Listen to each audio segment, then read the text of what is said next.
നീ ഇപ്പൊ എവിടെയാ? ഞാൻ ബോംബെയിലാ, ഇപ്പൊ ലീവിലാ. അയ്യോ സമയമായി. 9:45 ആയുള്ളൂ. അത്രേ ആയുള്ളൂ. പക്ഷെ ഇന്ന് അല്പം നേരത്തെ എത്തണം. അതെ, ഓഫീസിലെ റീജിയണൽ മാനേജറായിട്ട് ഒരു കോന്തം വിദ്യാസുരൻ ചാർജ് എടുത്തിട്ടുണ്ട്. 3-4 ദിവസത്തെ മുങ്ങലിന് ശേഷം ഞാൻ ഇന്നാ ജോയിൻ ചെയ്യാൻ പോണേ. അയാൾ ഓഫീസിൽ എത്തുന്നതിന് മുമ്പ് ഞാൻ എത്തിക്കഴിഞ്ഞാൽ അറ്റൻഡൻസ് രജിസ്റ്ററിൽ ബ്ലാങ്ക് ആയി കിടക്കുന്ന സ്ഥലങ്ങളിലൊക്കെ എനിക്ക് ഒപ്പിട്ട് വെക്കാം. അപ്പൊ എന്റെ ആബ്സെന്റ് ഒക്കെ പ്രസന്റ് ആയി മാറും. പിന്നെ അങ്ങനെ സോപ്പിട്ട് മസ്കടിച്ച് ഞാൻ വലയെ വീഴ്ത്തിക്കോളാം. ഏതായാലും ഞാനും കൂടെ നിന്റെ ഓഫീസിലൊന്ന് വരാം. എന്തിനാ? നിന്റെ ഓഫീസൊക്കെ ഒന്ന് കണ്ടിരിക്കാമല്ലോ. എന്നാ വാ, വെൽക്കം.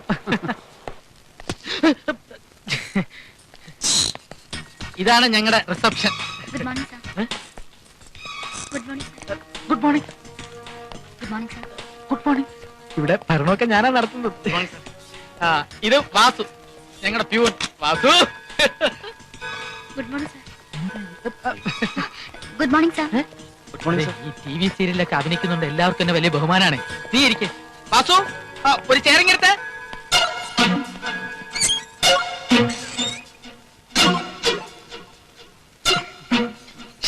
എന്നാ ഓഫീസിനകത്ത് കയറുന്നതിന് മുമ്പെങ്കിലും ഒരു വാക്ക് പറഞ്ഞുകൂടായിരുന്നോ നിനക്ക്? സ്റ്റാഫിന്റെ മുന്നിലൊക്കെ എനിക്ക് എന്ത് വില ആയിരുന്നെന്ന് അറിയാമോ? നീ കാരണം എല്ലാം നഷ്ടപ്പെട്ടു. ഓ, ആ പഴയ ലാത്തിയടി തന്നെ.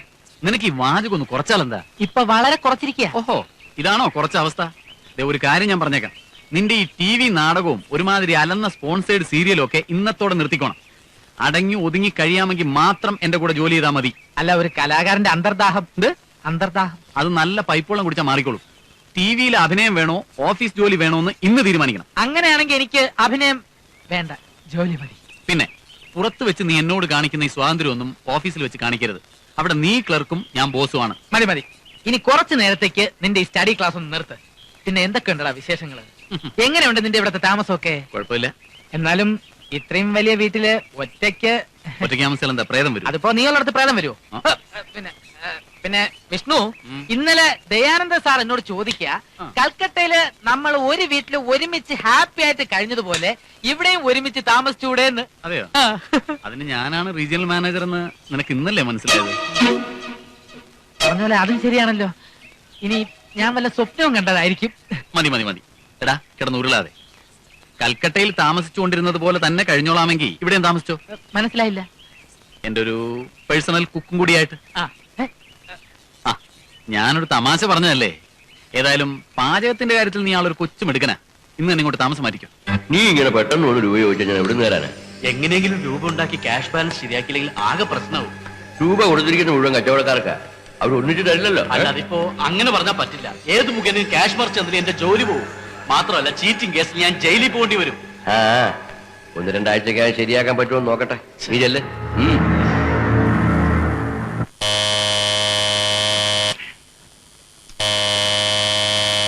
ആരായി കൊച്ചു വെളുപ്പാങ്കാലത്ത് മനുഷ്യനെ മെനക്കെടുത്താനായിട്ട്? കൈയെടുക്കണോ അവിടുന്ന്? ഈ കോളിംഗ് ബെല്ലൊക്കെ അടിക്കുന്നതിന് ഒരു രീതിയുണ്ട്. എവിടുന്നാ രാവിലെ കുറ്റിയും പറിച്ച് പോന്നിരിക്കുന്നത്? എന്തുവാടാ? നീ ആരാടാ? നീ ഏറാടാ? എടാ പോടാന്നൊക്കെ വിളിക്കുന്നത് സൂക്ഷിച്ചു വേണം. സൂക്ഷിച്ചില്ലേ നീ ഒലത്തിക്കളയോടാ. ഒലത്തേം ചെയ്യും, ഉരുത്തേം ചെയ്യും. മനുഷ്യ വിഷ്ണു, വിഷ്ണു, വിഷ്ണു, വിഷ്ണുന്റെ ആരാ? മാറി നോക്കടാ. വിഷ്ണു, ഞാനിവിടെ വിഷ്ണു, വിഷ്ണു അല്ലയാ? അയ്യോ, അതെ വിഷ്ണു. വിഷ്ണു ജോഗിങ്ങിന് പോയിരിക്കുക. എന്റെ പേര് കൃഷ്ണൻകുട്ടി. ഞാൻ വിഷ്ണുവിന്റെ ഓഫീസിൽ ജോലി നോക്കുക. അപ്പൊ ഞാനും വിഷ്ണു കൂടെ ഉള്ള പന്തയത്തിൽ വിഷ്ണു ജയിച്ചു. എന്ത് പന്തയം? അല്ല, അവന്റെ അളിയൻ ഇവിടെ വരുമ്പോ ഞാൻ എത്ര ചൂടായാലും സംസ്കാരവും വിവരവും ഉള്ള അളിയൻ തിരിച്ചിങ്ങോട്ട് ചൂടാവില്ലെന്ന് വിഷ്ണു. ചൂടാവുമെന്ന് ഞാൻ. വിഷ്ണു ജയിച്ചു. അതിന് ഞാൻ ഇവിടെ വരും നിനക്കെങ്ങനെ അറിയാം? അത് വിഷ്ണു, നിങ്ങൾ വിഷ്ണുവിന് അയച്ച കത്തിന്റെ വിവരം അവൻ എന്നോട് പറഞ്ഞു. അത് നിങ്ങൾ കത്തൊന്നും അയച്ചില്ലല്ലോ. അതെന്താ കത്തയക്കായിരുന്നത്? വിളച്ചിലെടുക്കല്ലേ? വിളച്ചിലെടുക്കുന്ന ഒട്ടും ഇഷ്ടമുള്ള കാര്യമല്ല. പിന്നെ ചേച്ചി, യാത്രയൊക്കെ സുഖമായിരുന്നോ? വിഷ്ണു പറഞ്ഞത് എത്ര ശരിയാ. സ്നേഹവും വാത്സല്യവും അന്തസ്സും ആഭിജാത്യവും കുടുംബ മഹിമയും നിങ്ങളുടെ രണ്ടുപേരുടെയും നെറ്റിയിൽ പോസ്റ്റർ പോലെ എഴുതി ഒട്ടിച്ചിട്ടുണ്ട് എന്നവൻ പറഞ്ഞോ? വിഷ്ണു സ്നേഹമുള്ളവനാ. ഞാനും. സ്നേഹമാണകില സാര. എത്തിയല്ലോ. വിഷ്ണുവിന്റെ കാര്യം പറഞ്ഞതേ ഉള്ളൂ. 100 ആയിസ. അല്ല, നിങ്ങൾ രണ്ടുപേരും എന്താ ഇത്ര രാവിലെ? വേഗം റെഡിയാകെ. നിന്നെയും കൊണ്ട് വാഴക്കുളത്തൊരു പെണ്ണ് കാണാൻ കൂട്ടിക്കൊണ്ടുപോകാമെന്നാ ഞങ്ങള്. അയ്യോ, ഇങ്ങനെ പെട്ടെന്ന് ഒരു മുന്നറിയിപ്പില്ലാതെ പറഞ്ഞാൽ എങ്ങനെ? മുന്നറിയിപ്പ് തരരുത്. കൊടുങ്കാറ്റോ പേമാരിയാണോ? വെറും ഒരു പെണ്ണ് കാണൽ. അതെ, ഇതിനെങ്കിലും ഒഴിവൊഴിവ് പറയരുത്. നല്ല ആലോചനയാ. എങ്ങനെ ഇത് നടത്തണം? എന്നാ പിന്നെ നമുക്ക് അടുത്ത ഞായറാഴ്ച. ശുഭകാര്യമല്ലേ വിഷ്ണു, മാറ്റി വെക്കരുത്. ചേച്ചിയും അളിയനും കൂടി എന്തുമാത്രം ബുദ്ധിമുട്ടി കാണും. അതെ, നമുക്ക് എല്ലാവർക്കും കൂടി ഐശ്വര്യമായിട്ട് പോയിട്ടിങ്ങി വരാം. നമുക്കോ? നമുക്കെന്ന് ഞാൻ ഉദ്ദേശിച്ചത് നിങ്ങൾ 3 രൂപ. വേഗം റെഡിയാകും. ഉച്ചയ്ക്ക് മുമ്പ് നമുക്ക് അവിടെ എത്തണം. അല്ല എന്റെ കണ്ടീഷൻസ് എല്ലാം ഓക്കെ കണ്ടീഷൻസ് എല്ലാം ഓക്കെ, ഡബിൾ ഓക്കെ. എന്നാ ഞാൻ പോയി പെട്ടെന്ന് ready ആക്കാം. അല്ല ഏട്ടാ, എന്താ ഈ കണ്ടീഷൻസ് എന്നറിയാൻ എനിക്കൊരു താല്പര്യമില്ല. അതൊക്കെ അവരവരുടെ ഇഷ്ടം. ഇവനിതാരടെ എടേ തന്നെ ഒരിക്കൽ കൂടെ വിളിക്കേട്ടാ. എന്തുവാടേ? ഒരിക്കൽ കൂടെ വിളിക്കേട്ടാ. പോടേ.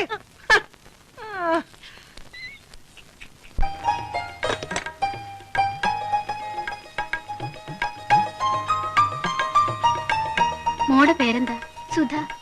ഏതുവരെ പഠിച്ചു? BSc. എന്റെ മോളായതുകൊണ്ട് പറയല്ല, അവൾ എല്ലാ കാര്യത്തിലും മുന്നിലാ. എത്ര ആലോചനകൾ വന്നതാ, ഒന്നും ജാതകം ചേരുന്നില്ല. ജാതകത്തിന്റെ കാര്യത്തിൽ ഇത് നല്ല ചേർച്ചയാണ്. എല്ലാ പൊരുത്തങ്ങളും വളരെ കൃത്യമായി. അവർക്ക് സംസാരിക്കാൻ വല്ലതും ഉണ്ടെങ്കിൽ ആവാം. അതെ അതെ, അതാണല്ലോ അതിന്റെ ഒരു രീതി.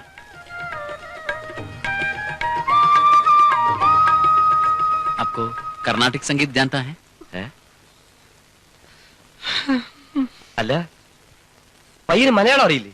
കുട്ടിക്ക് ഹിന്ദി അറിയില്ലേ? ഇല്ല. കാംബോജിയിൽ ഒരു കീർത്തനം ആലപിക്കാം. അയ്യോ, കർണാടക സംഗീതം ഒന്നും അറിയില്ല. പോകാം. അല്ല, നിങ്ങൾ പെണ്ണ് കാണാൻ വന്നതാണോ കച്ചേരിക്ക് ബുക്ക് ചെയ്യാൻ വന്നതോ? വിഷ്ണു, നാണം കെടുത്തരുത്.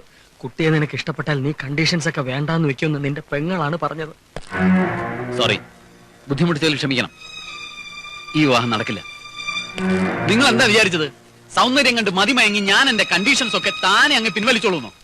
ഞാൻ എത്ര പ്രാവശ്യം ചോദിച്ചതാണ് എന്റെ കണ്ടീഷൻസ് ഓക്കെ ആണോ എന്ന്. ആ കുട്ടിക്ക് എന്ത് ഫീൽ ചെയ്ത്? ഓഹോ, അതാണ് പ്രശ്നം. അവളുടെ ഫീലിംഗ്. ആ പെണ്ണിന്റെ തള്ളയുടെയും തന്തയുടെയും മുമ്പിൽ ഞങ്ങൾ ഷൂ നായണം. നോക്കി, ഇതുപോലുള്ള വല്ല പ്ലാനും പദ്ധതിയും പറഞ്ഞ് എന്നെ കൊണ്ട് കെട്ടിക്കാമെന്ന് കരുതുന്നുണ്ടെങ്കിൽ അത് വെറും വിഡ്ഢിത്തമാണ്. എന്താ ചെയ്യാ?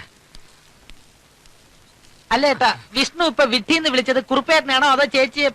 വിളച്ചിലെടുക്കല്ലേ?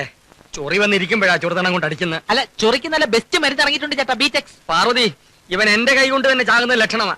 നിനക്ക് പൊലകുളിയും തമാശയില്ലയോടാ? കൃഷ്ണൻകുട്ടി കേട്ടില്ലേ അവന്റെ കണ്ടീഷൻസിന്റെ കാര്യമൊക്കെ? അല്ല, ഞാനും അത് ചോദിക്കണമെന്ന് വിചാരിച്ചതാ. എന്താ ഈ കണ്ടീഷൻസ്? കണ്ടീഷൻസ് അല്ല, അവന്റെ വിവാഹക്കാര്യല്ലേ, പരിഹരിക്കാൻ പറ്റുന്ന പ്രശ്നങ്ങളാണെങ്കിൽ ഞാനും ഇടപെടാം. ആരിടപെട്ടിട്ടും കാര്യമില്ല. ഒന്നാമത് ചൊവ്വാദോഷമുള്ള ജാതകമാ. കൂട്ടത്തിൽ 7 കണ്ടീഷൻസും കൂടി ആവുമ്പോ നിത്യ ബ്രഹ്മചാരിയായി പച്ചിലെന്തെന്ന് ആശ്രമത്തിൽ കഴിയേണ്ടി വരും. എന്നിട്ടും കണ്ടീഷൻസ് എന്താണെന്ന് ചേട്ടൻ പറയുന്നില്ലല്ലോ. ഒന്നാമത് കുട്ടി ശാലീന സുന്ദരിയായിരിക്കണം. ഗ്രാമീണ സൗന്ദര്യം, നെറ്റി ചന്ദനക്കുറി, മുടിയിൽ തുളസിക്കതിർ, ആകെ മൊത്തം കാച്ചി എണ്ണയുടെ മണം. ഈ എണ്ണയുടെ മണം ഒഴിച്ച് ബാക്കിയെല്ലാം സഹിക്കാം. നാടൻ വേഷത്തിനോടൊപ്പം മോഡേൺ വേഷവും ധരിക്കാൻ സന്നദ്ധയായിരിക്കണം കുട്ടി. അത് ധരിപ്പിക്കാവുന്നതല്ലേ ഉള്ളൂ. ഗ്രാജുവേറ്റ് ആയിരിക്കണം. അത് ന്യായം. എന്നാ പുറകെ വരുന്ന അന്യായങ്ങൾ കേട്ടോ. പെണ്ണിന് നമ്മുടെ നാടൻ കഞ്ഞിയും കറിയും വെക്കാൻ മാത്രമല്ല western, Chinese, north Indian cooking അറിഞ്ഞിരിക്കണം. അതെന്തിനാ? പല ഹോട്ടലും നടത്താൻ ഉദ്ദേശമുണ്ടോ? നീ എന്തുവാടേ?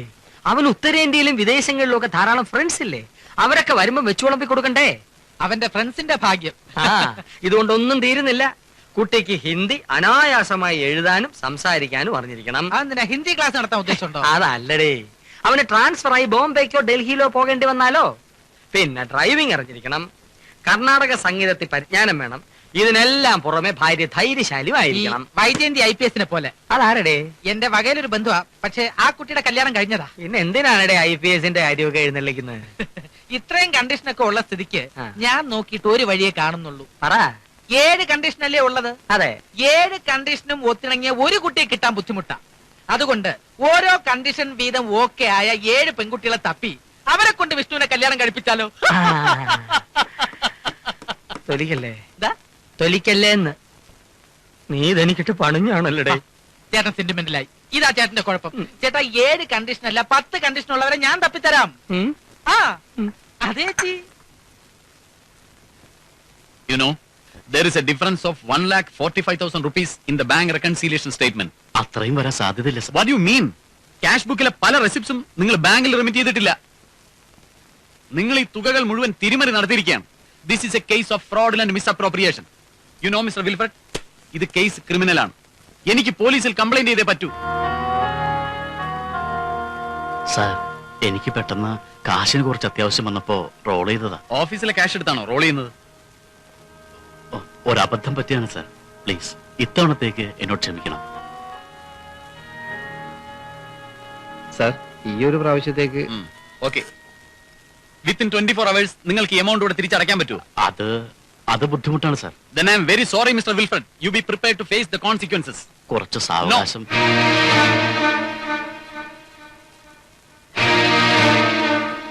നിങ്ങൾക്ക് പോകാം.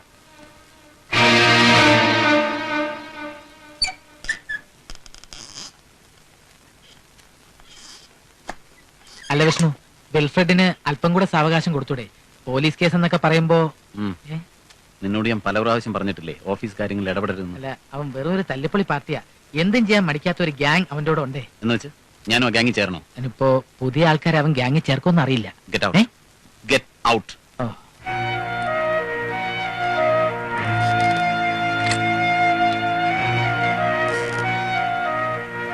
Police station.